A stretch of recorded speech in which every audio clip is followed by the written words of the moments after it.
DIYs, I'm just tapping my waste down. I'm fitting it as I go. It's the best ever. And then I'm just adjusting my tile to get in as tight as I can to the waste. It's always the best way of doing it,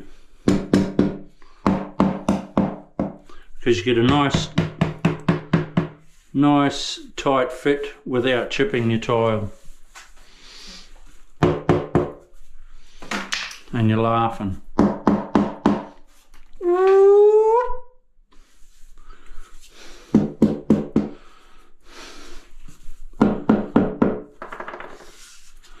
I like that a lot. And when it's set in with sand and cement, it doesn't sink. And there you have it. Beautiful. I like it.